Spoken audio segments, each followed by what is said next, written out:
बिस्मिल्लाहिर्रहमानिर्रहीम। अस्सलाम वालेकुम नाज़रीन, आप देख रहे हैं प्रोग्राम सिटी एट 10। मैं हूं आपकी मेज़बान अना यूसुफ। उम्मीद है आप ठीक ठाक होंगे। आज के प्रोग्राम का आगाज़ सबसे बड़ी खबर आज के दिन के मुनासबत से उससे करेंगे, लेकिन 11 बजे वाले सेगमेंट में हमारे मेहमान भी हमें ज्वाइन करेंगे, आपकी बर्थडे वाला सेगमेंट भी शामिल करेंगे।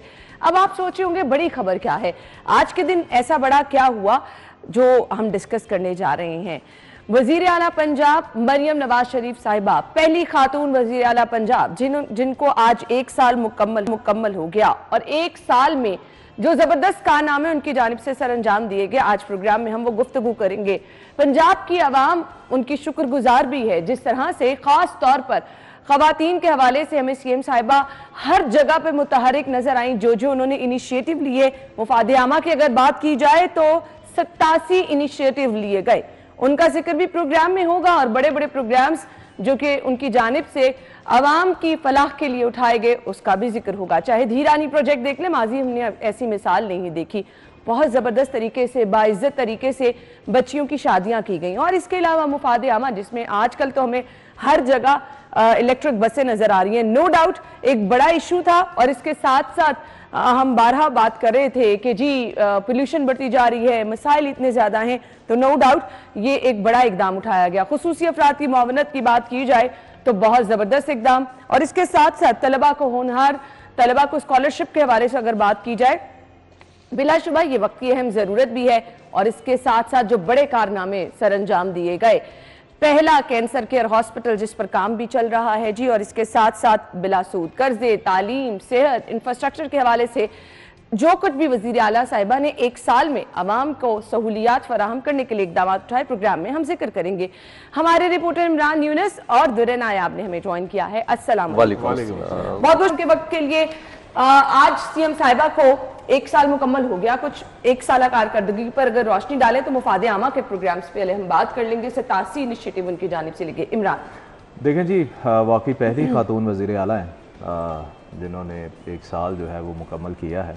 और अगर हम आज बात करें उन प्रोजेक्ट्स के हवाले से जो माजी में नहीं हुए, अगर हम एजुकेशन सेक्टर के हवाले से बात करें तो सबसे पहले हम स्टूडेंट्स के हवाले से बात करें कि ठीक है, लैपटॉप स्कीम्स तो जो है वो उस वक्त के वज़ीर आला पंजाब जो कि अब के वज़ीर आज़म हैं मियां मोहम्मद शहबाज शरीफ, उन्होंने जब ये इंट्रोड्यूस करवाई तो तलबा जो है वो काफ़ी खुश थे। फिर एक वक्त ऐसा आया कि तहरीक इंसाफ के दौर में ये स्कीम जो है वो बंद कर दी गई, और उसके बाद दोबारा से जब मुस्लिम लीग नून ने हुकूमत की बागडोर संभाली तो तलबा जो है वो पूरी उम्मीद थे कि ये प्रोजेक्ट जो है वो दोबारा से शुरू होगा, और वही हुआ कि लैपटॉप स्कीम जो है वो शुरू कर दी गई। और उसके बाद जो है इसके साथ साथ जो सबसे बड़ा तलबा को सहूलत मिली वो थी स्कॉलरशिप।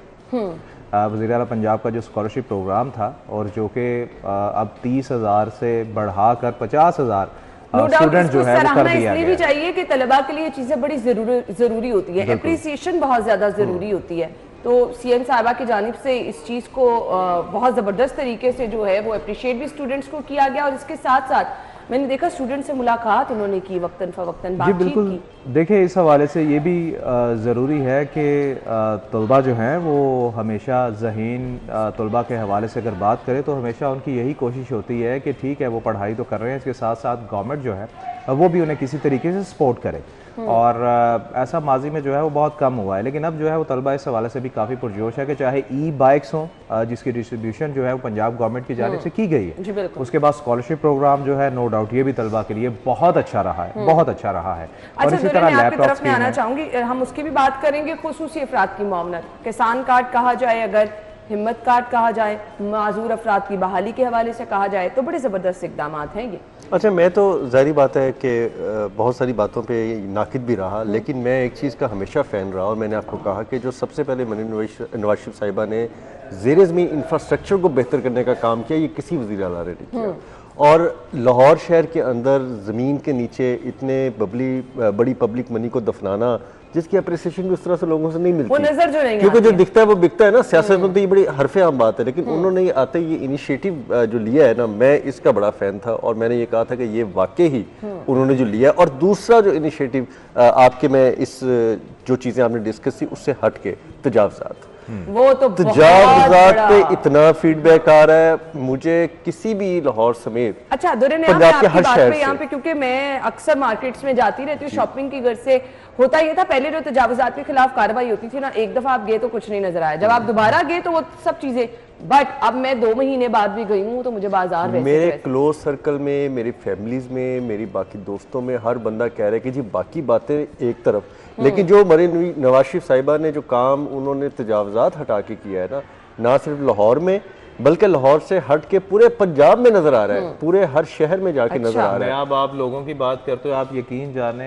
मुझे खुद यकीन नहीं आ रहा, क्योंकि हम भी शॉपिंग के लिए जो है वो क्रीम ब्लॉक, मैं अभी रिसेंटली किसी काम के सिलसिले में इचरा बाजार गया, आप यकीन जाने ना मैं वाकई हैरान रह गया, इतना खुला बाजार और ऐसी ऐसी बिल्डिंग्स वहां पर मुझे नजर आई हैं, लिटरली मुझे ऐसी ऐसी बिल्डिंग वहां पर नजर आई हैं और ऐसे ऐसे रास्ते नजर आए हैं जो कभी पहले नजर ही नहीं आए। मुझे एक शादी पे जाने का इत्तेफाक हुआ अंदरून शहर में, ठीक है, मैं सोचूंगा यार मैं कैसे जाऊंगा, मुझे जो बुलाने वाले थे वो कहते हैं आप बेफिक्र होके आए, अच्छा आपकी छोटी गाड़ी है आप इजीली पहुंच जाएंगे। मैं गाड़ी लेके यकीन कर वेन्यू तक पहुंच गया मस्ती गेट से। ऐसे ही है, अब आप किसी इवन बाजार में चले जाए जहाँ बाइक लेके जाने का नहीं सोच सकते थे, अब चले, ये बहुत बड़ा इनिशिएटिव है। देखें इसको हर चीज से हट के अगर एक खातून वजीर आला ये कर सकती हैं तो इससे पहले पॉलिटिकल जितने भी सेटअप्स थे उन्होंने क्यों नहीं किया, और इस हवाले से जितने भी गिले शिकवे उनके एमपीएस के होंगे, लेकिन मैं समझता हूँ वो जायज़ है। अगर वो इस मैटर पे लोगों को सहूलत देने के, लोगों को हक़ आसाइश गुज़रगाह देने के लिए अगर वो ये स्टेप ले रही हैं तो बिल्कुल बेहतरीन ले रही हैं, और हर घर में उनका जो है एक ना एक वोट पैदा हो रहा है इस स्टेप पे। जो लोग गुजरते हैं, जो औरतें माएँ बहनें इस कंजेशन से गुजर के निकलती हैं, जो गरीब लोग अपनी मोटरसाइकिल लेके अपना रोजगार कमाने निकलते हैं, उनको रास्ते नहीं मिलते, वो लोग दुआएं दे रहे हैं। आपने गरीब लोगों की बात की तो बड़ा अच्छा मुझे लगता है जब रोड के साइड पर आपको वो प्रॉपर रेडी बाजार नजर आता है, वो देखने में भी खूबसूरत लगता है। उस पर बात करेंगे, मुझे ब्रेक का गा जा रहा है, ब्रेक के बाद आते हैं जी।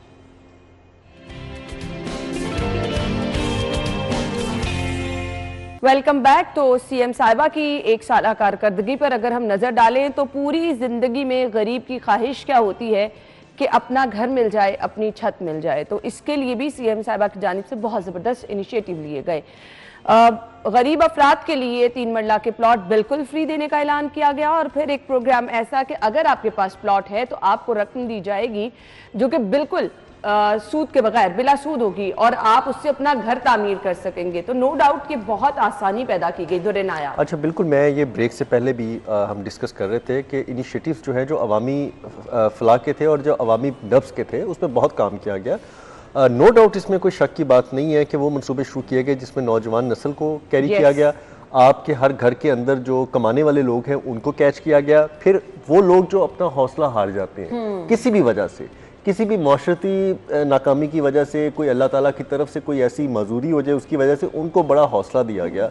तो कुछ चीज़ों में तो देखा हमने गया कि स्पेशली और फोकस जो है वज़ीर आला ने देखा कि जी उन लोगों को टारगेट किया जाए जो जायज़ और मुस्तहिक है जी। अच्छा, उसमें बहुत अच्छे प्रोजेक्ट्स लॉन्च किए गए। एक प्रोजेक्ट जो है वो बहुत अच्छा लॉन्च किया जिसके लिए मैं भी बहुत तरफदार हूँ कि जी ये होना चाहिए था, और वो है अपना ये छत और अपनी घर वाला प्रोजेक्ट। इसमें तो कोई डाउट नहीं, क्योंकि हमने एक सियासी जमात को 3 साल और 7 महीने इसी बात पर तनकीद किया, ट्रक की बत्ती लगा, ट्रक की बत्ती के पीछे भी नहीं, मतलब बत्ती थी नहीं, बिल्कुल बत्ती तो नजर आ रही हो तो बंदा चल रहा हो ना, एक बत्ती थी नहीं, आप उसके पीछे पूरी कौम लगी रही। तो यहाँ पे इनिशिएटिव ये लेना कि आप पहले फंड मुख्तस करें, फिर उसको लोगों को देना शुरू करें, उसका मैकेनिज्म डिसाइड करके आपने खुद जाके कहा कि जी ये लें।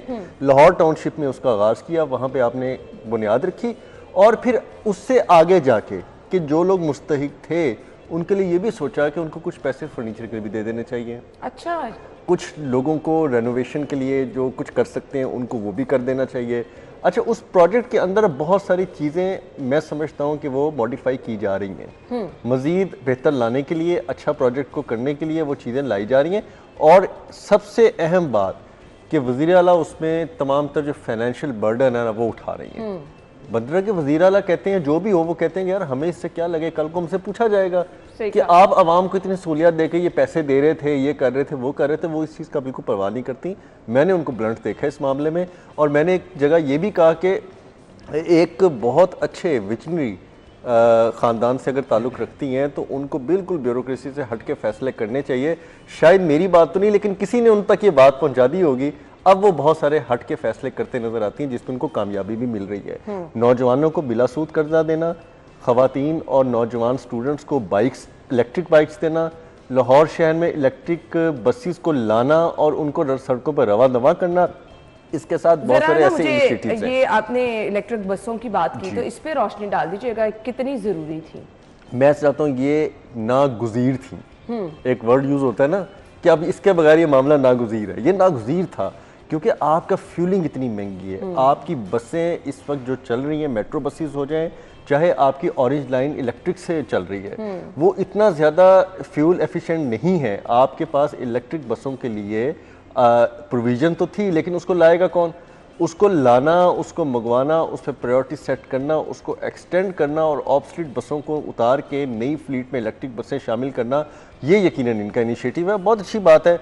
ये इसका फ़ायदा आने वाले वक्त में आपको आवाम पे मिलता हुआ नज़र आएगा और माहौल दोस्त जो होगा ना, वो तो बहुत ज़्यादा होगा।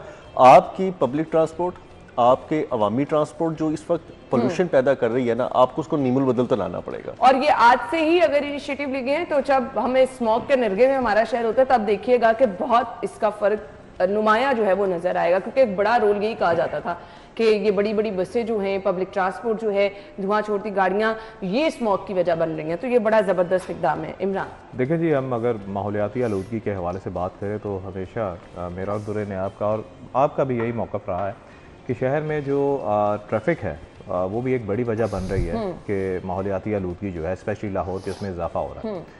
और उसको हम हमेशा ये कहते थे कि कैसे कम किया जा सकता है। हम हमेशा ये राय देते थे कि जब आप आवाम को कोई ऑल्टरनेट चीज़ें, सहूलियात फ़राहम करेंगे, जिसमें पब्लिक ट्रांसपोर्ट है, अगर वो फराहम करेंगे तो लोग यकीनन फिर बिलाशुबा अपनी गाड़ियों को कम इस्तेमाल करेंगे, फ्यूल को कम इस्तेमाल करेंगे और फिर वो पब्लिक ट्रांसपोर्ट पर आएंगे। जब उन्हें उनके घर के करीब से कोई वैन मिल रही है, कोई बस मिल रही है, और उसके बाद जिस जगह पर उन्होंने जाना है, जो उनका ऑफिस है, जो उनके काम की जगह है, तो फिर वो अपनी गाड़ी का इस्तेमाल क्यों करेंगे, जैसे कि पूरी दुनिया में होता है, पूरी दुनिया में होता है। अच्छा, उसके बाद फिर अब ये है कि हम कहते थे कि यहाँ पर पब्लिक ट्रांसपोर्ट की अशद ज़रूरत है। माजी में जितनी भी हुकूमतें आई हैं, और ख़ुद अगर हम मुस्लिम लीग नून की हुकूमत के हवाले से बात करें तो इन्होंने भी कई वादे किए थे जो माजी में पूरे नहीं हुए थे, लेकिन अब जो है वो हमें ये चीज़ पूरी होती हुई नज़र आ रही है। बल्कि हम रोड्स पे भी देख रहे हैं। कल मैंने खुद देखा है कि इलेक्ट्रिक बसें जो हैं वो चल रही हैं, और मैं बड़ा खुश हुआ कि चले, शुक्र है कि भाई आवाम को थोड़ी सी तो सहूलत जो है वो मिली।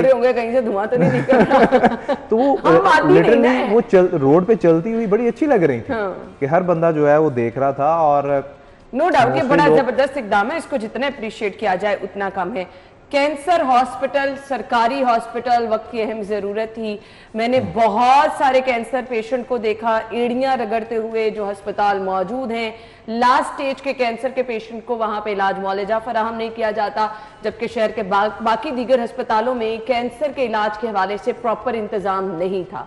तो इस इकदाम को तो सीएम साहबा के जितना सराहा जाए उतना कम है। दुर्रे ने आप अभी बता रहे थे कि सेकंड फ्लोर तक काम पहुंचा और बहुत तेजी से चल रहा है। इत्तेफाक से कल ही गुजरा तो मैं उसको देख रहा था, क्योंकि शील्ड्स आगे लगाई हुई हैं उन्होंने पाइन एवेन्यू पे, उसके आगे। लेकिन अब पाइन एवेन्यू से जो शील्डें लगी हैं 10-10, 12-12, 14-14 फुट की, उससे पीछे बिल्डिंग्स जो है ना वो आगे निकलना शुरू हो गई हैं। तो मैंने ये असेस किया कि ग्राउंड से ऊपर जाके 1 और 2 पे फ्लोर्स पे अब जाना शुरू हो गया है। और उसके अंदर जो टेक्निकल मेरा ख्याल इनकी कामयाबी की सबसे बड़ी वजह है वो बेहतर कंस्ट्रक्शन का मोड अडॉप्ट करना है। अंदर ही तमाम बैचिंग प्लांट्स लगे हुए हैं, अंदर ही तमाम कंक्रीट प्लांट्स लगे हुए हैं, अंदर ही तमाम मशीनरी अफसरान बैठे हैं। सुबह जो आईडेप के अफसरान जो है ना वो पहली अटेंडेंस ही मेरे ख्याल वहाँ लगाते हैं, और उसकी वजह से जब आप खुद जाते हैं इतनी तो कंट्रैक्टर्स और बाकी आते हैं। इसके अंदर एक फ़र्क जो मैंने रिसर्च में देखा है कि ये सिर्फ कैंसर रिसर्च हॉस्पिटल नहीं है बाकियों की तरह, ये cancer treatment and research hospital है।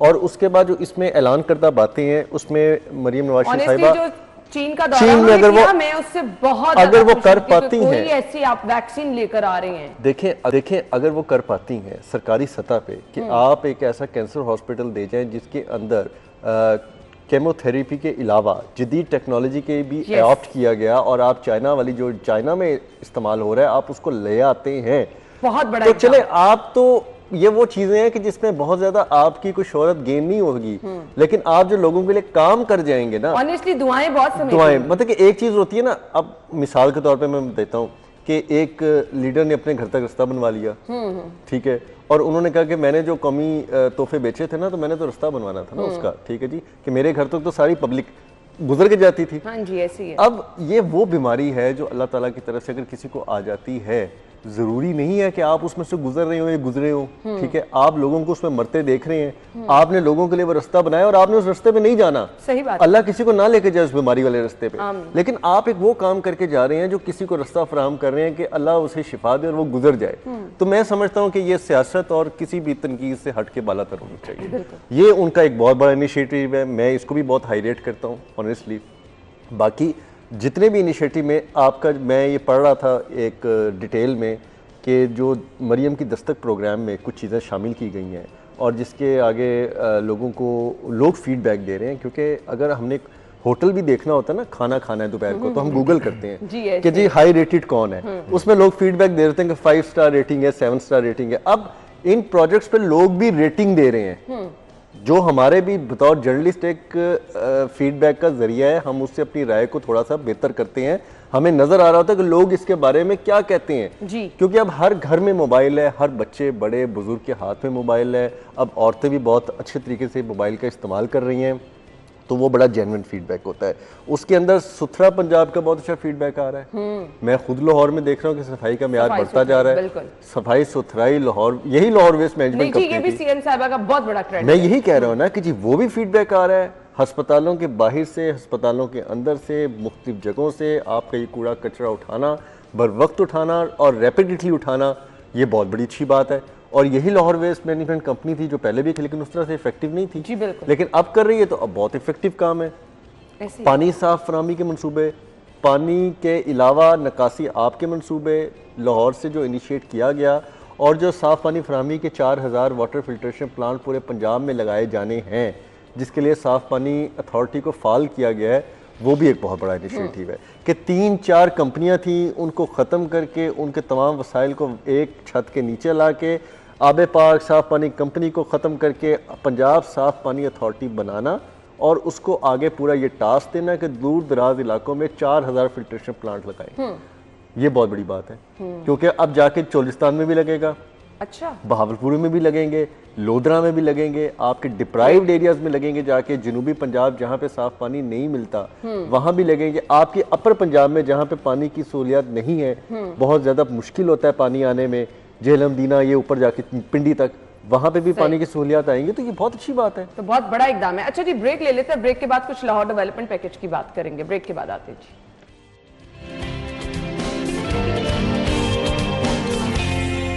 खुश आमदीद आपको एक बार फिर से कहेंगे। तो वजीर आला पंजाब मरियम नवाज शरीफ साहिबा की 1 साला कारकर्दगी की अगर बात की जाए तो Lahore development package, no doubt Lahore के लिए, डेवलपमेंट के लिए लाहौर की इतना सारा बजट मुख्तस किया गया, जिस पर हम देख रहे हैं पैच वर्क मुख्तलिफ इलाकों में किया गया, बहुत ज़बरदस्त काम किया गया। अगर हम बात करें ख़ास तौर पर कुछ सीवरेज के निज़ाम के वाले से बड़े ज़बरदस्त इनिशिएटिव लिए गए, तो हमने लाहौर की तारीख में लाहौर की डेवलपमेंट के लिए ये काम भी नहीं देखे कि इतना ज़बरदस्त पैकेज अनाउंस किया गया हो। इमरान देखें जी, भारी रकम जो है वो इसके लिए मुख्तस की गई।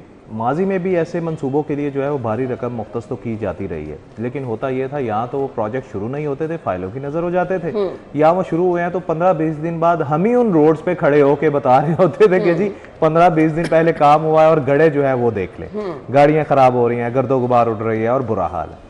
लेकिन अब जब ये प्रोजेक्ट अनाउंस हुआ और हमने भी देखा कि शहर की मुख्तलिफ शाहराहें जो हैं वहाँ पर ये डेवलपमेंट के काम जो है वो शुरू हुए, जो कि अभी भी जारी हैं। इकबाल टाउन के हवाले से बात करें या सबनाबाद के एरियाज़ के हवाले से बात करें तो वहाँ पर मेरे ख्याल से तकरीबन काम मुकम्मल हो चुके हैं। अभी भी इक्का दुक्का जो है वो 5-10% जो है वो अभी भी काम जो है वो अभी भी रास्ते में आते हुए मैं देख रहा था कि वहाँ चल रहे हैं। और अगर पायलट स्कूल के साथ जो रोड है उसकी मैं बात करूँ तो 3 साल वो रोड जो है उसका तरक्याती काम रुका रहा। ठीक है। अच्छा, जब मुस्लिम लीग नून की हुकूमत आई और उसके बाद जो है वो प्रोजेक्ट मुकम्मल हुआ, और मैं बड़ा हैरान हुआ कि उस प्रोजेक्ट को मुकम्मल होने के बाद जो थोड़ा सा उसमें कोई मामूली सा काम रहता था साइड्स का, उस पर भी दोबारा से काम जो है वो शुरू हुआ। सिर्फ वो नहीं बल्कि उस रोड को दोबारा कारपोरेट जो है वो दोबारा से किया गया। तो ये एक बड़ी अच्छी चीज़ जो है वो जो मुझे नज़र आई कि हालांकि वहाँ की जो आवाम है उसकी डिमांड ये नहीं थी, उसकी सिर्फ ये थी रोड बन जाए, लेकिन उस रोड को मज़ीद बेहतर जो है वो किया गया। तो ये बड़ी अच्छी चीज़ है। ऑब्वियसली हम बात यही करते हैं कि जब शहरियों को आपने सहूलत देनी होती है या शहर को आपने खूबसूरत बनाना होता है तो डेवलपमेंट जो है वो बहुत ज़रूरी है। और बड़े शहरों में तो डेवलपमेंट एक ऐसा भी वक्त था कि जब दुर्र नयाब ने इसी प्रोग्राम में बैठ के एक बार ये कहा था कि लाहौर के दाखिली रास्तों पर लिख देना चाहिए कि लाहौर ज़ेरे तामीर है। मुझे आज भी याद है दुर्र नयाब का ये जुमला। तो वो इसलिए इसने कहा था कि पूरा शहर जो है वो उखाड़ा हुआ था और काम की रफ्तार जो है बहुत स्लो थी। ये माजी की बात कर रहा हूँ, लेकिन अब तरक्याती कामों के हवाले से बात करें तो बहुत अच्छे काम हो रहे हैं आप, लेकिन हम दुआ करते हैं कि ये तरक्याती काम जो है अवाम के लिए फायदेमंद भी हो, कि जब बारिशें हों पानी जो है वो ना खड़ा। अच्छा, आपने बारिश का जिक्र किया तो वासा के लिए भी इस दफा जो पैकेज रखा गया वो बहुत जबरदस्त था। लाहौर डेवलपमेंट पैकेज में अच्छा खासा हिस्सा इनका रखा गया। अच्छा, वासा को 78 बिलियन दिया गया, 78 अरब रुपया, और 125 बिलियन की रेस्ट ऑफ मनी जो है MCL के पास अगर ये पैसे लग जाएं तो बहुत जबरदस्त इसमें जो खासतौर पर इमरान बात कर रहा था कि अंदरून शहर की तरफ से समनाबाद, इलामा इकबाल टाउन, जौहर टाउन, इस तरह के इलाकों के बाद गुलशन रावी और अब ये निश्तर तक जो हमारी कसूर की बाउंड्री है वहाँ तक काम हो रहे हैं। दूसरे लाहौर डेवलपमेंट पैकेज के जो पैकेज अब आ रहा है दूसरा 20-22 अरब रुपए का, वो जाएगा वागा और ईस्ट वाली साइड पे। अच्छा। जी, जहाँ पे शालीमार टाउन है, अजीज पट्टी टाउन है, वागा टाउन है, इन लोगों के लिए अब आने लगा है। तो ये इतना प्रेशर है इस वक्त वासा पे, MCL पे, कि इन्होंने 30 जून से पहले इसको ख़त्म करना है। अच्छा। क्योंकि एक्सपेक्टेड प्री मानसून अब स्टार्ट हो जाएगा, मई जून में मानसून चल रहा होगा, जुलाई में, तो उसके दौरान उससे पहले ज़ेरे ज़मीन इंफ्रास्ट्रक्चर कंप्लीट करना है। उसके ऊपर जो रोड रेस्टोरेशन का काम है वो आहिस्ता से चलता रहेगा। लेकिन मैं हमेशा इस चीज़ में कहता था कि ये बहुत बड़ा काम है अगर कोई लाहौर का सिविल सिस्टम बेहतर करेगा, और वो इस तरह करेगा कि उसको उसके पॉइंट्स नहीं मिलेंगे। अच्छा। क्योंकि जो ज़मीन के अंदर दफन हो जाता है उस पर कौन बात मानता है, उस पर तो कोई नहीं कहता। तो जो दिखता है वो बिकता है। इसलिए सबने इंफ्रास्ट्रक्चर पे काम तो बहुत किया सारी हुकूमतों ने, लेकिन ज़ेरे ज़मीन इंफ्रास्ट्रक्चर को बेहतर करने पे काम नहीं किया गया, जो अब किया जा रहा है। और लाहौर शहर के अंदर मुकम्मल सीवरेज सिस्टम को, ड्रेनेज सिस्टम को अपलिफ्ट किया जा रहा है, अपग्रेड किया जा रहा है। और एक बहुत बड़ा लाहौर का मसला, LDA के सामने वाली जौहर टाउन की रोड, जिसमें मुकम्मल गाड़ियां गिर जाती थी। ठीक है, लोग औरतों बच्चों के साथ जा रहे हैं तो गड़े में पड़े होते थे मुंह के बल। ठीक है, और बाइक वाले जा रहे हैं उनके बेचारों के सर्वाइकल फ्रैक्चर हुए, गर्दनें टूट गई, पता नहीं क्या क्या हुआ। अब वो मरीम नवाज का ये बड़ा मैं कहता हूँ इनिशिएटिव है कि उन्होंने उसके लिए फौरन कहा जी 1900 मिलियन यानी कि 2 अरब रुपए दें और खुदा के लिए वो सीवरेज चेंज कराएं, इससे पहले कि वहां पे जो कोई और डिजास्टर हो जाए। बिल्कुल प्रॉम्प्ट डिसीजंस हैं, होने चाहिए, लेने चाहिए। और देखें, डिसीजंस जो है ना वो मैक्सिमम गलत होते हैं, लेकिन कामयाब वही होता है जो डिसीजन लेता है। बिल्कुल, जो डिसीजन नहीं लेता ना इंडिसाइसिवनेस का शिकार होता है। जो फैसला नहीं करता वो अपने साथ भी ज्यादती करता है, कौम के साथ भी करता है, अवाम के साथ भी करता है। तो मैं ये समझता हूँ कि ये 87 इनिशिएटिव नहीं, ये 87 फैसले हैं जो किए गए। और इसमें मरीन वाशी साहिबा ने अगर अपने साथ तो चले बेहतरी की ही की है, लेकिन लोगों के साथ बहुत भला किया है। मुझे रेडी बाजारों का मैं यहाँ पे जिक्र करना चाहूंगी। खुद हमने अक्सर लोगों से पूछा कि ये रेडी आपको पैसों से मिली है, तो उन्होंने कहा जी नहीं, ये बहुत अच्छा इकदाम है कि मैंने भी कई लोगों से पूछा। आप यकीन जाने LOS रोड पे आप जाए ना, आपका दिल खुश होगा। हमारे दफ्तर के पास अगर रोड पे आए तो आपको एक प्रॉपर ऑर्गेनाइज्ड तरीके से बाजार लगा है, बिल्कुल ऐसे। दुर्र नयाब और मैं जब सिटी डिस्ट्रिक्ट गवर्नमेंट किया करते थे, आप यकीन जाने तब भी ये प्रोजेक्ट जो है ना वो रेडी बाजार, ड्राइव थ्रू एरियाज भी दुर्र नयाब को याद होगा, ड्राइव थ्रू एरियाज जो हैं वो भी अनाउंस हुए। और वो ड्राइव थ्रू एरिया के साथ साथ रेडी बाजार शुरू हुए। तो फिर हुआ क्या कि वहाँ पर जिन लोगों को रेडियाँ दी गई थी उन्होंने क्या किया, उन्होंने वो जगह आउटसोर्स कर दी। किनको दी? किसी ने हेलमेट लगा लिए, अच्छा। मतलब पठानों ने वो लेके उनसे वहां पर कुछ ना कुछ लगा लिया और वो रेडियां फिर उठा के बाहर आ गए। और फिर बात वही रही कि जो सिटी डिस्ट्रिक्ट गवर्नमेंट थी या इंक्रोचमेंट का जो स्क्वाड था वो उनको खत्म नहीं करवा पाया। लेकिन अब जो है आप यकीन जाने हैरानगी होती है कि अभी भी आप सड़कों पे निकले ना, पहले तो आपको हर जगह रेडी नजर आती थी, अब जब आप निकलते हैं तो आप रेडी ढूंढ रहे होते हैं कि कहीं फल फूल की रेडी नजर आ जाए। इसी तरह अगर आप यकीन जाने कि अब अगर आप कोट लखपत एरिया की तरफ जाएं, क्योंकि मैं हमेशा ऑफिस से निकलते हुए यहाँ से वापसी पे ना फ्रूट ले लेता हूँ। अब मैं जब यहाँ निकलता हूँ तो कोई रेडी आपको नजर नहीं आएगी, लेकिन जैसे ही आप यू टर्न लेके वापस आप फिरोजपुर रोड से कोट लखपत की तरफ आते हैं, आपकी लेफ्ट साइड पे उस मिट्री में रेडियां लगी हुई हैं जो कि रोड पे नहीं है, रोड पे नहीं है, रोड से पीछे। जी बिल्कुल। तो वो यकीनन इतना फैसिनेटिंग होता है वो चीज। लाइटें लगी हुई हैं, रेडियां एक ही सिमेट्री में लगी हुई है। मैं और दुर्र नयाब हमने जब यूरोप का विजिट किया तो हम बड़े खुश हुए वहां पर देख के कि वहां पर जितनी शॉप्स थी किसी एक का भी बोर्ड जो है वो बाहर नहीं था या सेपरेट नहीं था, अलहदा नहीं था, वो एक ही तरह के बोर्ड जो है वो हुआ करते थे। हम अक्सर ये कहते थे कि यार ऐसी चीजें पाकिस्तान में क्यों नहीं होती।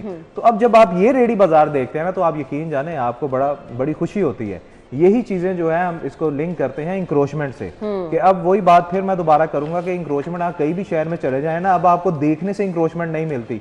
और आप यकीन जाने इचरे की जो मैं बात कर रहा था कि वहां जब मैंने दुकानदारों को ये कहा कि भाई अब आप फटे फुटे क्यों नहीं लगाते हो, कहते हैं भाई माफी दे दे। मतलब इतना डर बैठ गया है कि भाई हमने अपनी हदूद में रहना है। और बहुत जबरदस्त इकदाम ये किया गया कि अगर आपने तजावुजात खत्म की, वो ठेले उठवाए, तो आपने उसके ऑल्टरनेट पर मुफ्त रेडियां दी ताकि लोग अपना काम बाइज्जत तरीके से कर सके। किसानों के लिए क्या काम किया गया इस पर बात करेंगे, ब्रेक के बाद आते हैं जी।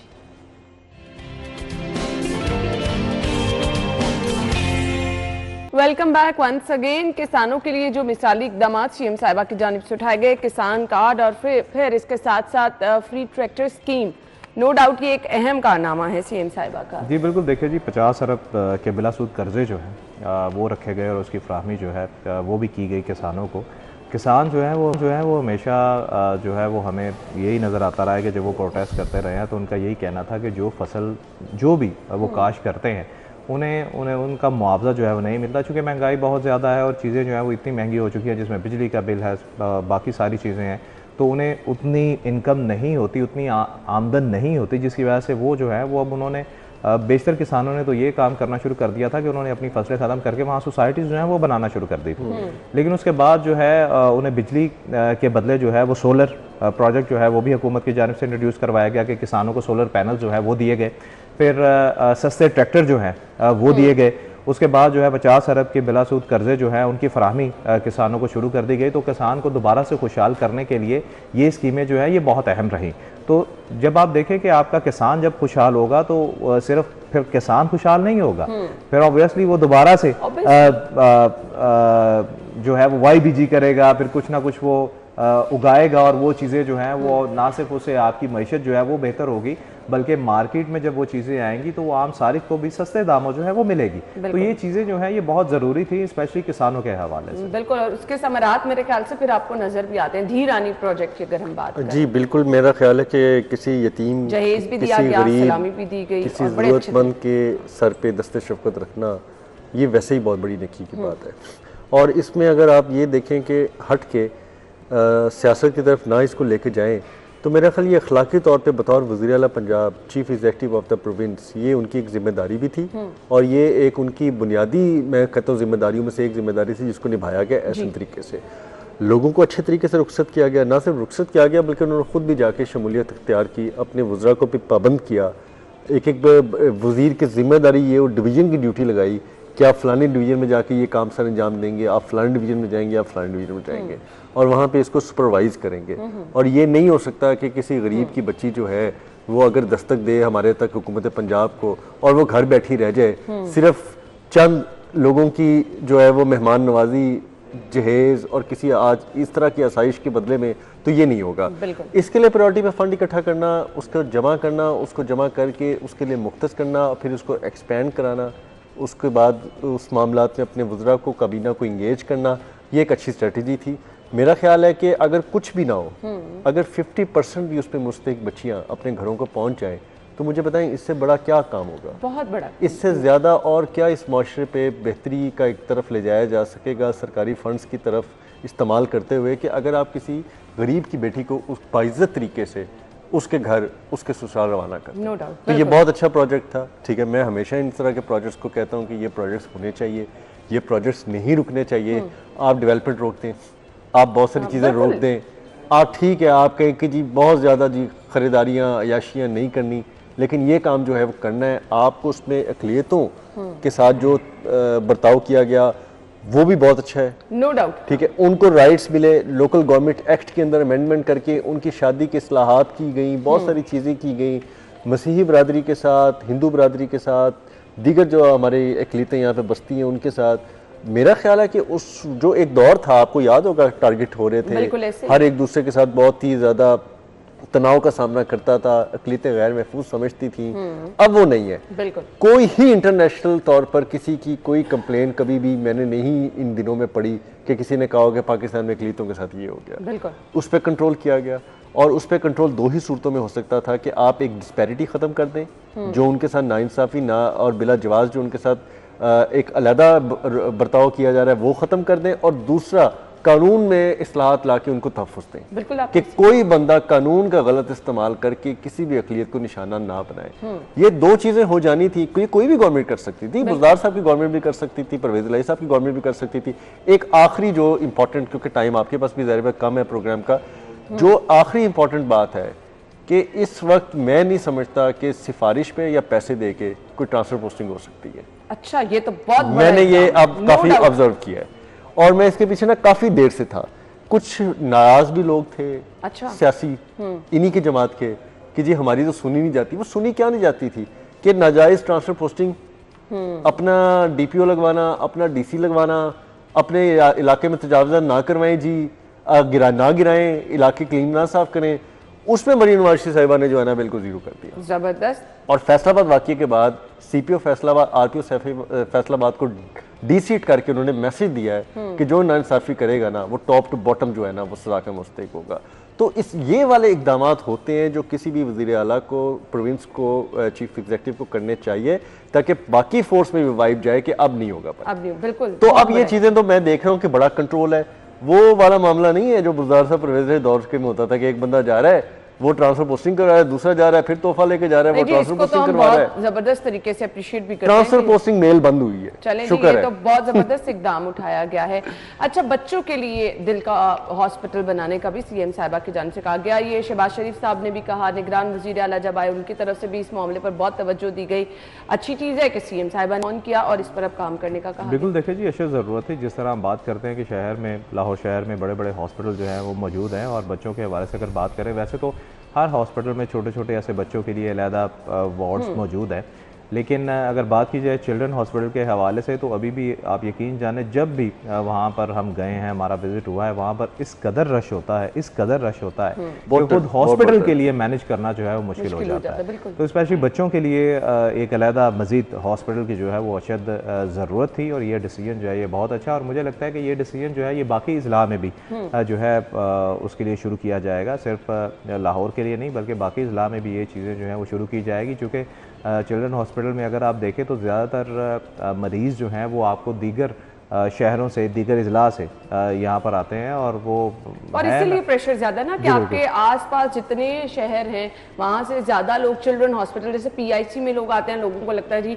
दिल के मरीजों के लिए यहाँ पर सबसे ज़्यादा बेहतरीन इलाज हो रहा है, तो लोगों का ट्रस्ट इसलिए ज़्यादा है। क्लिनिक ऑन व्हील की मैं बात करना चाहूँगी जी। क्लिनिक ऑन व्हील जो प्रोजेक्ट था वो पहले बहुत ज़्यादा देर तक जो है शेल्फ रहा है, उनकी गाड़ियाँ खड़ी रही, ख़राब होती नहीं। इस वक्त आके उन्होंने सबसे पहले यही कहा था कि हम पहले इसको मजाक समझते थे ऑनेस्टली। अच्छा चलो मैं आपको ये भी बता दूं कि मैं खुद समझती कैसे हो सकता है कि इतनी जल्दी ला के ये करेंगे जी, गाड़ियाँ सेट करेंगे, उसके बाद उनको मुख्तलिफ उनके ज़िला में, दूर दराज इलाकों में, देहातों में, कस्बों में रवाना कर दिया जाएगा। लेकिन अब तो वो होता नजर आया। हमने देखा कि वाकई क्लिनिक ऑन व्हील्स की वजह से जो है वो दूर दराज के जो कस्बे हैं, जरूरत भी बड़ी थी, वो जो मेरा ख्याल है उन्हीं जगहों पे जरूरत है ज्यादा बेसिक हेल्थ यूनिट्स को रिवाइव करना। बेसिकली ये था, ठीक है। और आपने तो उससे आगे कर दिया कि चलें, आपने कहा जी कि ठीक है एक कस्बे में एक जगह पे ये बेसिक हेल्थ यूनिट है, छोड़े, अगर आप वहां तक भी नहीं आ सकते ना तो हमारी गाड़ियां आएंगी, उसके अंदर प्रॉपर पैरामेडिक स्टाफ, डॉक्टर, आपकी मेडिसिन, इनिशियल चीज़ें, डायग्नोस्टिक्स जो आपके चीज़ें हैं वो होंगी। उसके बाद आपको जो डायग्नोस किया जाएगा आपको वहाँ तक भिजवाया जाएगा। उसके बाद आगे चीज़ों को चलाया गया, और मेरा ये ख्याल है कि इसको इनिशिएट करने वाले तो चले और लोग थे, लेकिन इसको फाल जो किया गया आपकी एयर एम्बुलेंस को, वो बड़ी तेजी के साथ किया गया। अब उसके अंदर हम आए रोज देख रहे हैं कि कोई ना कोई मरीजों को उठा के जो है वो लाहौर लाया जा रहा है। चले जी, कहीं ना कहीं से really वो एक और हम दुआ गो हैं कि जिस तरह ये एक साल कामयाबी से रहा, ये कामयाबियों का सफर इस तरह से आगे CM साहिबा तय करती रहे अवाम के मुफाद के लिए। हम अगले साल डिस्कस करें कि CM साहिबा ने मजीद इकदाम किए, इस दफ़ा 87 इनिशिएटिव थे, इससे बड़े बड़े इकदाम हो आवाम को रिलीफ देने के लिए, क्योंकि ये बहुत ज़्यादा ज़रूरी होते हैं। जिस तरह से पहले काम किया गया इंशाल्लाह आगे से भी ऐसे रहेगा। थैंक यू सो मच, आपके वक्त का शुक्रिया। हेडलाइंस के बाद आएंगे।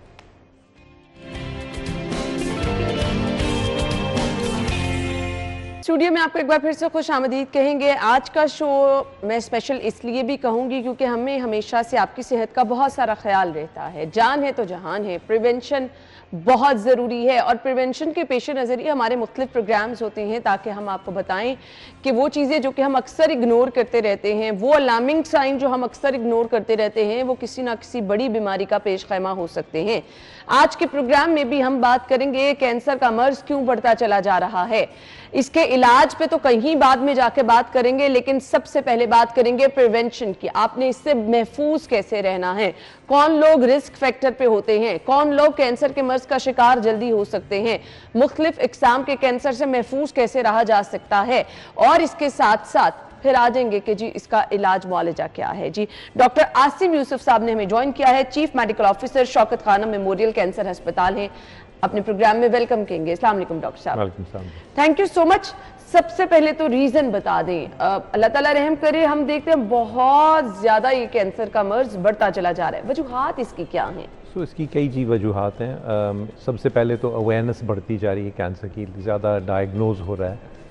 इस वक्त हमारा एस्टिमेट है कि 1,80,000 नए कैंसर्स डायग्नोज होते हैं पाकिस्तान में हर साल, और क्योंकि अभी भी एडवांस स्टेज में आगे बढ़ के बीमारी आती है, जब डॉक्टर के पास पहली दफ़ा जाते हैं तो 90,000 यानी कि 50% मरीज़ों का उसी साल में डेथ हो जाती है जिस साल में वो डायग्नोज होते हैं। और ये ऐसे मरीज़ हैं जिनका मुकम्मल इलाज मुमकिन था अगर ये पहले आ जाते। जो रिस्क फैक्टर्स हैं कैंसर के लिए, वो एक तो है कि अगर कोई फैमिली हिस्ट्री है, अगर आपकी फैमिली में कभी भी किसी और को हुआ है तो आपका रिस्क बढ़ जाता है। वज़न ज़्यादा होना रिस्क फैक्टर है। अच्छा। डायबिटीज़ होना रिस्क फैक्टर है।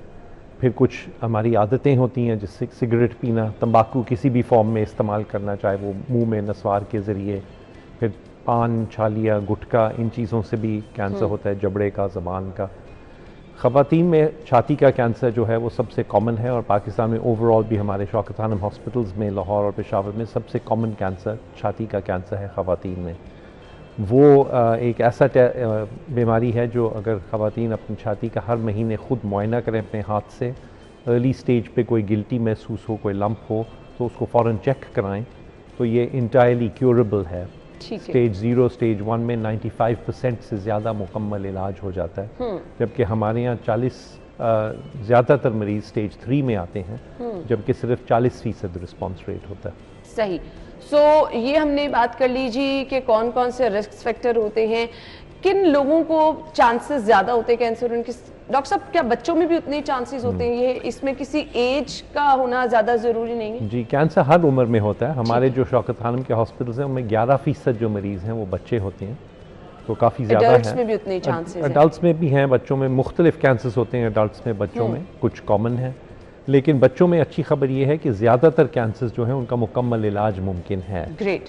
अगर पेशेंट्स को लाया जाए तो उनका इलाज मुमकिन होता है। कुछ सिम्टम्स होते हैं जिससे सस्पिशन या शक हो सकता है कि आपको कैंसर है। अगर आपका वज़न कम हो रहा हो किसी वजह के बगैर, अगर आपको प्रोलॉन्ग लंबा बुखार चल रहा हो जो ठीक ना हो आम दवाइयों से, कहीं पे भी जिस्म में बहुत शदीद या बहुत देर से दर्द हो रहा हो, कोई भी गिल्टी महसूस हो कहीं पे, गर्दन में, पेट में, बगल में, छाती में, या अगर कहीं से ब्लीडिंग हो रही हो दांतों से, नाक से, पखाने के साथ, पेशाब में, तो इन चीज़ों को इग्नोर नहीं करना चाहिए या लोकल इलाज नहीं करना चाहिए, बल्कि स्पेशलिस्ट के पास जाना चाहिए, के पास, माहिर डॉक्टर के पास जाना चाहिए। तो इन चीज़ों को, इन सिम्टम्स को तो बिल्कुल भी इग्नोर आपको नहीं करना। अगर किसी को भी ये महसूस हो रहा है तो आपको अच्छे माहिर डॉक्टर के पास जाना है। डॉक्टर साहब, एक बहुत आम बात है कि कैंसर का इलाज नहीं होता, तो इस पे ज़रा रोशनी डाल दें। लोग नाम से इतना खौफजदा हो जाते हैं कि हमें लगता है कि बस अब तो ज़िंदगी का खात्मा। नहीं, ऐसा बिल्कुल नहीं है। कैंसर काबिल इलाज है। एक तो ये कि कैंसर एक बीमारी नहीं है, मुख्तलिफ़ किस्म के कैंसर होते हैं। छाती का कैंसर है, खून का कैंसर है, हड्डी का कैंसर है, सबका इलाज मुख्तलिफ होता है, लेकिन तमाम कैंसर्स का इलाज मुमकिन है। मुकम्मल इलाज है या नहीं वो वेरी करता है मुख्तलिफ कैंसर्स के अंदर और स्टेज के ऊपर। जैसे मैंने कहा, ख़वातीन में छाती का कैंसर अगर जल्दी पकड़ा जाए तो तकरीबन 95% से ज़्यादा मुकम्मल इलाज हो जाता है। वही कैंसर लेट स्टेज में मुकम्मल इलाज मुमकिन कम हो जाता है। शौकत खानम हॉस्पिटल की अगर हम बात करें तो शौकत खानम में क्या हर किस्म के कैंसर का इलाज किया जा रहा है, और क्या आपके पास वो तमाम जदीद सहूलियात मौजूद हैं जो कैंसर पेशेंट को दरकार होती हैं? जी, शौकत खाना में तमाम कैंसर्स का इलाज किया जाता है, बच्चों में भी, बड़ों में भी, लाहौर में भी, पेशावर में भी, और अब हम तीसरा बना रहे हैं अस्पताल कराची में, उधर भी इंशाल्लाह होगा। तमाम सहूलियात हैं हमारे पास तशख़ीस के लिए भी और इलाज के लिए भी एक ही छत के नीचे। तो ये हमारा एक यूनिक फीचर है कि हम टर्शरी केयर कैंसर हॉस्पिटल हैं, तमाम फैसिलिटीज़ एक ही जगह मरीज़ को मिलती हैं। हमारा बहुत एम्फसिस रहा है हमेशा 3 दिहाइयों से अब कि हम कटिंग एज पे रहें, हम आला मयार की तशख़ीस और इलाज की सहूलियात मुयस्सर करें लोगों को, ये देखें बगैर कि वो ख़ुद पे कर सकते हैं या नहीं। 75% से ज़्यादा मरीज़ों का फ्री इलाज होता है दोनों अस्पतालों में, कराची में भी यही होगा। और उसके लिए ज़रूरी है फिर कि हम बड़ा हेविली इन्वेस्ट करते हैं इक्विपमेंट में, टेक्नोलॉजी में और लोगों में, स्पेशलिस्ट्स, डॉक्टर्स, नर्सेज ऐसे जो लेटेस्ट ट्रीटमेंट्स प्रोवाइड कर सके हमारे मरीज़ों को। सही। सो कैंसर पेशेंट जो शौकत खानम हॉस्पिटल एक दफ़ा आ जाते हैं, इलाज मुआवजा शुरू हो जाता है, फिर तो उनका लाइफ लॉन्ग वो ट्रीटमेंट चलता रहता है। रिकॉर्ड मेंटेन करना, अपने पेशेंट से राब्ते में रहना, उसके तमाम फॉलो अप जितने विजिट हैं उनको देखना, ये एक बड़ी रिस्पॉन्सिबिलिटी होती है। सो कैसे इतने सारे पेशेंट की केयर की जाती है? आपने बिल्कुल सही कहा। हर साल हम, पिछले साल हमने 14,500 नए कैंसर पेशेंट्स एक्सेप्ट किए अपने दोनों अस्पतालों में।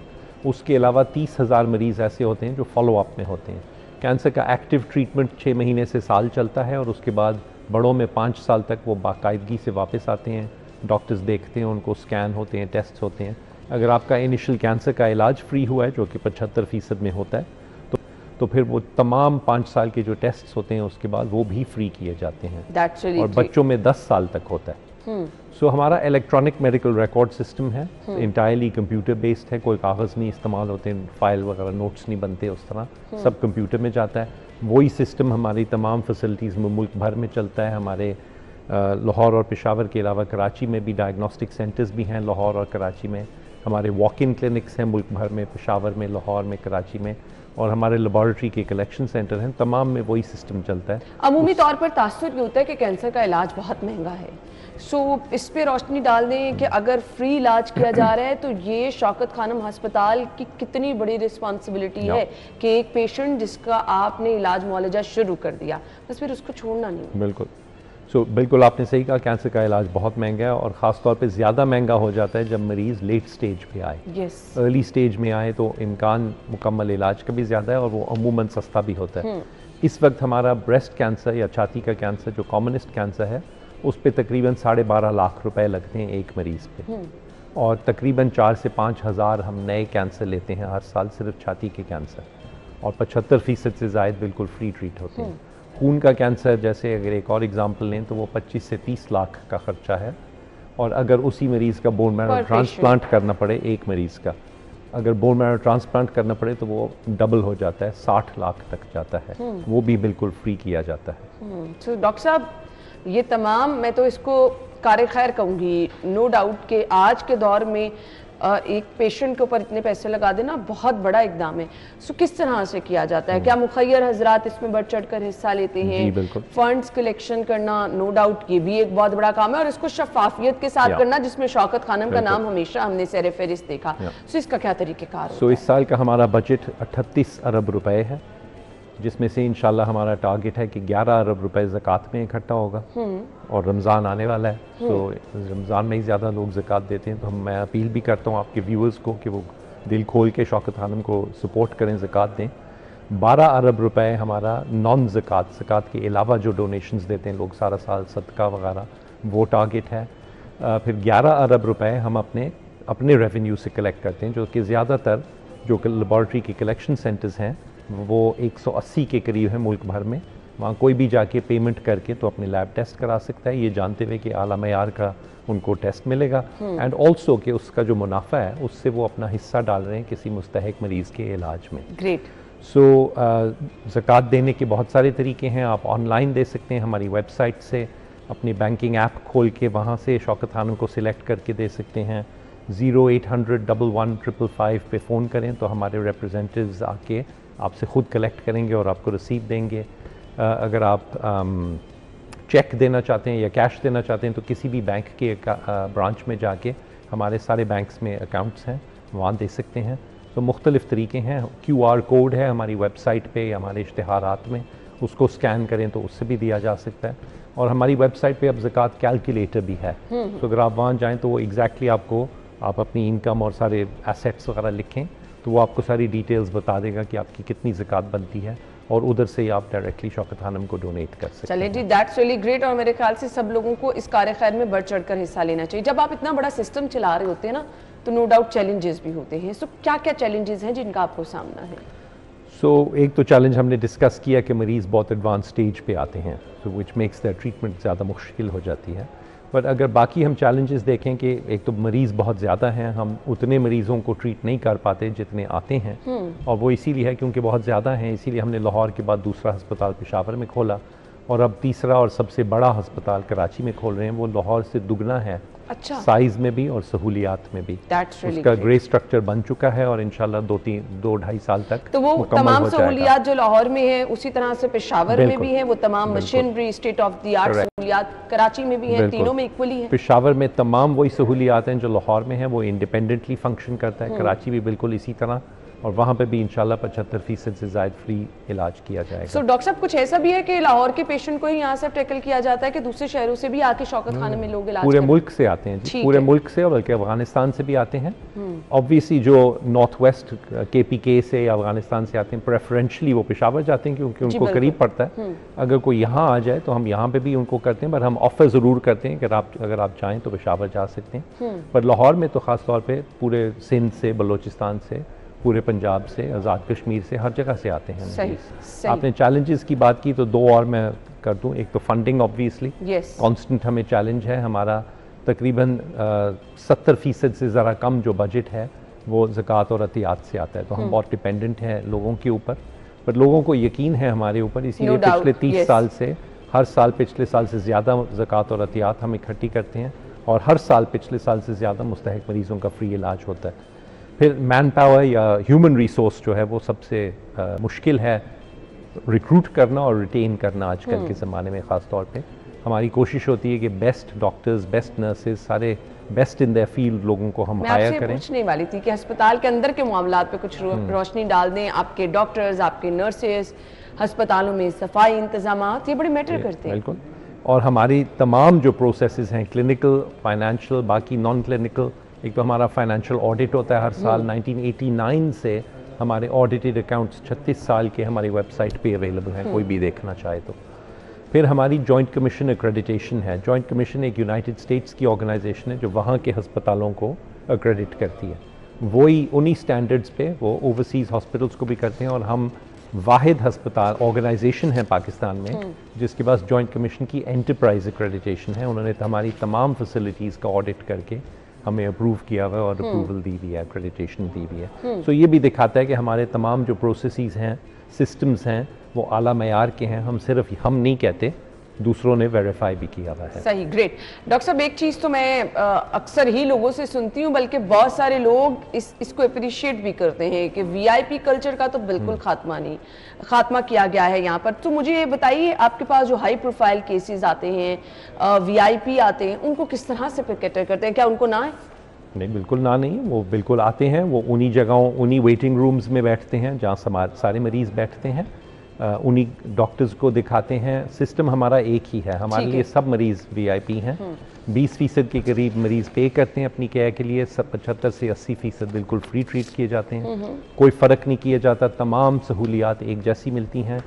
जो भी आए बिस्मिल्लाह, हम सबको वेलकम करते हैं। सबके लिए वही वेटिंग टाइम्स हैं, वही वेटिंग एरियाज़ हैं, वही रूम्स हैं। हमारे तमाम जो इन पेशेंट रूम्स हैं, हमारे यहाँ कोई प्राइवेट रूम्स या VIP रूम्स नहीं हैं। तमाम इन पेशेंट रूम्स जो हैं उनमें 2 मरीज़ होते हैं। अक्सर ऐसे होता है कि एक बेड पे पेइंग पेशेंट लेटा होगा और अगले साथ वाले बेड पे मुस्तहिक मरीज़ लेटा होगा जो इसके लिए किसी और ने पे किया है। No doubt, डॉक्टर्स ये और आला नर्सेज मिसाल को है। ये पता नहीं होता कि कौन पे कर रहा है और कौन नहीं पे कर रहा, जबरदस्त। ताकि कोई सबकॉन्शियसली भी कोई बायस कोई ना हो सके। इम्तियाज ना रहे, सब बिल्कुल, लोग एक ही बिल्कुल, तरह से ट्रीट किए जाएं। सो डॉक्टर साहब, मुझे ये बता दीजिएगा, क्योंकि हम अक्सर अस्पतालों में देखते हैं कि पेशेंट केयर नहीं हो रही है, मरीजों को नज़रअंदाज किया जा रहा है, डॉक्टर टाइम पे नहीं आ रहा, सो इन चीज़ों को भी इंश्योर किया जाता है? जी, हमारे सारे जो स्टाफ है वो क्लॉक इन और क्लॉक आउट करते हैं। हमारा बैज होता है, मैं अभी उतार के आया हूँ। सुबह हम उसको टाइमर के साथ हमें एंटर करना होता है, निकलते वक्त हम दोबारा क्लॉक आउट करते हैं। ये इश्यूज़ हमारे यहाँ बिल्कुल नहीं हैं, कोई पंक्चुअलिटी के या डिसिप्लिन का ऐसे कोई इश्यूज़ नहीं हैं। हमारा स्टाफ हाईली मोटिवेटेड है। It's a great honour Shaukat Khanam में काम करना। बहुत कम फैसिलिटीज़ होती हैं जहाँ आप काम करते हैं।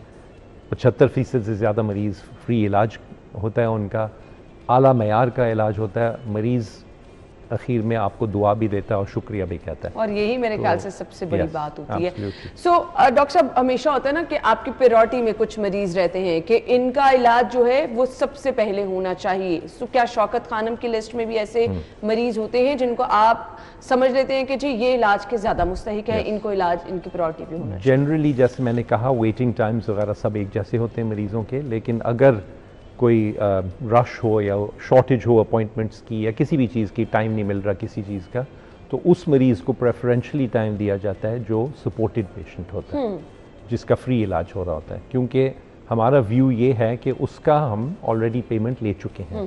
किसी डोनर ने, किसी ने अपने ज़कात या एहतियात से जो हमें पैसे दिए हैं कि हम मुस्तहिक मरीज़ों का इलाज करेंगे, वो तो ऑलरेडी पे कर चुका है और इस मरीज़ के पास और कोई ऑप्शन नहीं होती। इसलिए हम उनको प्रेफरेंस देते हैं। उनके लिए रूल्स हैं कि जो मुस्तहिक मरीज़ है उसको पहली अपॉइंटमेंट 5 वर्किंग डेज़ के अंदर मिलनी ज़रूरी है। ग्रेट। पेइंग पेशेंट को भी हम वेलकम करते हैं, आपने but they paying may patient have की to बात wait की, हर longer. अस्पताल में एक इमरजेंसी होती है। सो यहाँ पर भी इमरजेंसी, और इमरजेंसी में आने वाले मरीजों को क्या प्रेफरेंस दी जाती है? इमरजेंसी में पेशेंट्स को क्लिनिकल नीड के बेसिस पे प्रेफरेंस दी जाती है। हमारा ट्रियाज सिस्टम है जिसमें इनिशियली उनका एग्जामिनेशन होता है, कुछ क्वेश्चंस होते हैं, उसके बेसिस पे डिसाइड किया जाता है कि क्या इस मरीज़ को फ़ौरन बिस्तर में लेटाना है या ये 10 मिनट वेट कर सकता है या आधा घंटा वेट कर सकता है या घंटा। वो सिर्फ क्लिनिकल सिचुएशन पे होती है, पेइंग स्टेटस वगैरह पे नहीं होती। और हमारा इमरजेंसी रूम है जो दोनों अस्पतालों में, जो 24 घंटे चलता है और हमारे मरीज़ों के लिए होता है, जनरल इमरजेंसी नहीं है। ठीक है। जो कैंसर पेशेंट्स जिनका इलाज हो रहा होता है उनको हम रेकमेंड करते हैं कि कोई भी प्रॉब्लम हो इस दौरान तो हमारे पास ही आएँ, ताकि हमारे पास उनका रिकॉर्ड होता है, उनका इलाज बेहतर हो सकता है।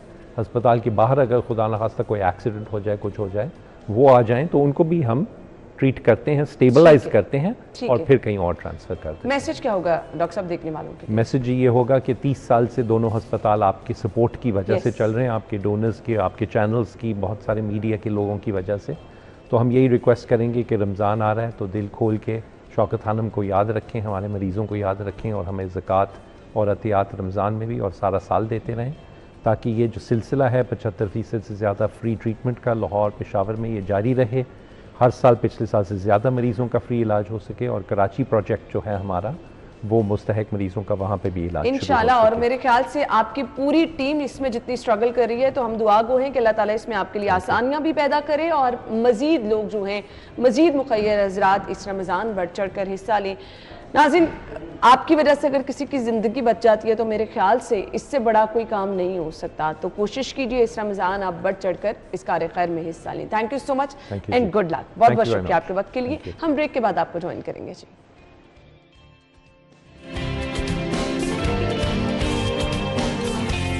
तो आज जिनकी सालगिरह है जी, उनको विश करने जा रहे हैं। 26 तारीख को सालगिरह है अब्दुल रहमान की, मोहम्मद हसन की, हाफिज सोबान की, नूर फातिमा की, हैदर हसन है जी एसोसिएट प्रोड्यूसर, उनको भी सालगिरह की बहुत बहुत मुबारकबाद। आप सब लोगों को सालगिरह की मुबारकबाद। Wish you a very happy birthday.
Happy birthday once again. अगर आपकी कल सालगिरह है तो आपकी सालगिरह को भी ऐसे ही स्पेशल बनाया जाएगा। करना आपने क्या है जी, स्क्रीन पर नंबर है, इस पर अपनी पिक्चर और अपना नाम व्हाट्सएप कर दें और कल के प्रोग्राम में आप भी शामिल हो जाएं।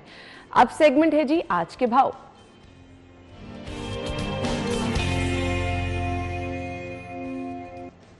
ज्वाइन करिए हमारी रिपोर्टर फातिमा, ओपन मार्केट में मौजूद है, रेट लिस्ट उनके पास है। Over to you. आज रेट लिस्ट के हवाले से बात करें तो रोज़ की तरह आज भी सब्जियां दुगने दाम फरोख्त हो रही हैं। सरकारी नफनामा जो है वो रोज़ जारी किया जाता है कि उसमें उतार चढ़ाव का सिलसिला भी देखते हैं, कमी पेशी भी देखते हैं, लेकिन दुकानदार जो है वो मनमानी कीमत में फ़रोख्त करता है। आलू दर्जा अव्वल की बात करें तो 55 रुपये मुकर्रर करने के बावजूद 120 में फ़रोख्त किया जा रहा है। प्याज दर्जा अव्वल 80 रुपये मुकर्रर किया गया लेकिन 170 में फ़रोख्त किया जा रहा है। टमाटर 50 की बजाय 200 में फ़रोख्त किया जा रहा है, जबकि अदरक की सरकारी कीमत 375 है लेकिन बाजार में 440 तक फ़रोख्त किया जा रहा है। लहसुन 600 की बजाय 700 तक फ़रोख्त किया जा रहा है। मटर 50 की बजाय 205 तक फ़रोख्त किया जा रहा है, जबकि शिमला मिर्च 70 की बजाय 310 तक फ़रोख्त किया जा रहा है। बैंगन की सरकारी कीमत 60 है लेकिन 90 रुपये में फ़रोख्त किया जा रहा है। घिया कद्दू सरकारी नफनामे 75 की बजाय 190, जबकि सब्ज़ मिर्च अव्वल जो है सरकारी नफनामे 115 की बजाय 220 में फ़रोख्त किया जा रहा है। चाहे वो मसाला जात के तौर पर इस्तेमाल होने वाली सब्जियाँ हो या दूसरी सब्जियाँ हो, दुगने दाम में फ़रोख्त हो रही हैं और दुकानदार जो है अपनी मनमानी जारी रखते हुए शहरियों को परेशान कर रहे हैं, जिस पर शहरियों का कहना है कि प्राइस कंट्रोल कमेटियां जो हैं जल्द अज जल्द कोई एक्शन लें, यहाँ पे रेट लिस्ट अवेजा करवाएं और जो सरकारी नफनामा जारी किया जाता है उस पर अमल दरामद करवाया जाए। ठीक है जी, बहुत शुक्रिया आपका। हम ब्रेक के बाद आपको ज्वाइन करेंगे। Stay with us.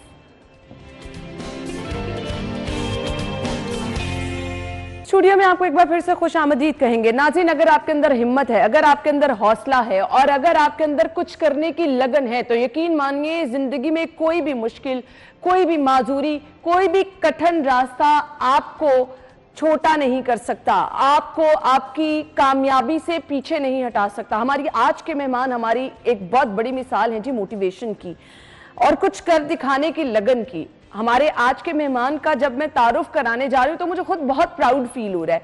हम अक्सर उन लोगों को देखते हैं जिनको अल्लाह ताला ने दुनिया के हर नेमत से नवाजा है। अगर आपके हाथ हैं, अगर आपकी आंखें हैं, अगर आपके पाँव हैं तो यकीन मानिए आप जितना अमीर दुनिया में कोई नहीं है। आप दुनिया का हर काम कर सकते हैं, लेकिन बहुत सारे लोग ये सब कुछ होने के बावजूद भी हमें शिकायत करते नजर आते हैं। आज के मेहमान ना सिर्फ हम आपको उनकी मिसाल दिखाएंगे कि वो किस तरह से कामयाब जिंदगी गुजार रहे हैं। इधर आ जाएं जी, हमारे मेहमान हमें ज्वाइन कर चुके हैं। राजा अब्बास, अस्सलाम वालेकुम। वालेकुम सलाम। बहुत बहुत शुक्रिया जी। राजा अब्बास के बारे में मैं आपको बता दूं जी, ये बहुत जबरदस्त पेंटर हैं, आर्टिस्ट हैं, बहुत जबरदस्त काम कर रहे हैं, लेकिन कुछ अनफॉर्चुनेट सिचुएशन ये है कि इनके दोनों हाथ नहीं हैं।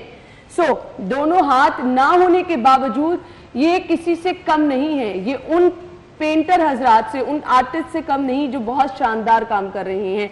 कुछ बहुत ही हैरानकुन चीजें हैं जो आज आप इधर देखेंगे भी, जो मैं कम से कम देख के बहुत ज्यादा हैरान रह गई हूँ। चलते हैं जी, राजा अब्बास को मैं तशरीफ रखने का कहूंगी जी, आप बैठे और कुछ थोड़ा सा हमें ब्रीफली सा बता दें कि ये सानिया कैसे हुआ। मैं जब पैदा हुआ था तो बचपन से मेरे दोनों बाजू नहीं थे। अच्छा। और मैं बचपन से फिर मेरे अम्मी अब्बू ने मुझे सिखाया। पहले तो मैं अनबैलेंस था, चल नहीं सकता था, गिरता था और सर फट जाता था। जिंदगी तो बहुत मुश्किल रही होगी। जी बिल्कुल। कैसे इतनी हिम्मत पकड़ी और कैसे आपने आगे बढ़ना सीखा? मेरे पेरेंट्स ने पहले मुझे काफ़ी हिम्मत दी, उसके बाद फिर मेरे 12 साल की उम्र में मैं स्कूल में दाखिल हुआ। वो स्कूल एक ऐसा स्कूल था कि वहाँ पे मुझ जैसे भी थे और दूसरे भी थे। वो अदारा बहाली मजूरा PSRD हाई स्कूल, जहाँ के वहाँ पे तालीम हमें बड़ी अच्छी दी गई और वहाँ पे हमें ये नहीं सिखाया गया कि हमारे अंदर डिसेबिलिटी है। ज़बरदस्त। तो इन्होंने FA किया है जी राजा अब्बास ने, और ये आर्टिस्ट हैं जी बहुत ज़बरदस्त। तो मैं हैरान भी थी कि ज़िंदगी के मुख्तलिफ मराहिल में किस तरह से अपने आप को जो है आगे बढ़ाते होंगे। चाय आप ले सकते हैं और मैं अप्रिशिएट भी इन चीज़ों को करना चाहूँगी कि हम अक्सर देखते हैं, ये देखिए जी इस तरह से ये अपनी ज़िंदगी का गुजारा कर रहे हैं। तो ये उन लोगों के लिए बहुत बड़ा लेसन है जो कि तमाम जो है वो हाथ पाँव अल्लाह ताला की नेमतें होते हुए भी इस तरह इन्होंने अपनी ज़िंदगी का गुजारा किया, अपनी पढ़ाई को इन्होंने जारी रखा। माशाल्लाह से FA किया है इन्होंने, और खाना पीना, उठना बैठना, वॉशरूम जाना, काम करना, ये सब चीज़ें इनकी ज़िंदगी में इस तरह से चलती रही और बहुत कामयाबी से ये खुश भी हैं जी। सबसे बड़ी बात होती है सेटिस्फेक्शन। ये ज़िंदगी गुजार रहे हैं, मुस्कुरा रहे हैं। ब्रेक के बाद आते हैं तो हम गुफ्तगू का सिलसिला आगे बढ़ाएंगे। हमारे साथ रहिए।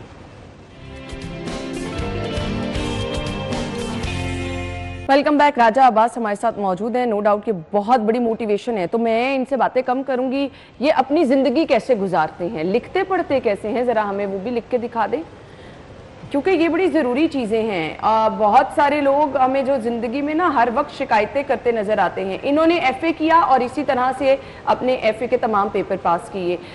ये डिज़ाइनिंग भी करते हैं, ग्राफिक डिज़ाइनर भी हैं, ये पेंटर भी हैं, ये मल्टीपल काम कर रहे हैं जी, और अपनी ज़िंदगी भरपूर तरीके से गुजार रहे हैं। टिकटॉक्स भी बनाते हैं और माशाल्लाह आप बता रहे हैं जी टिकटॉक से अच्छे खासे पैसे भी कमा लेते हैं।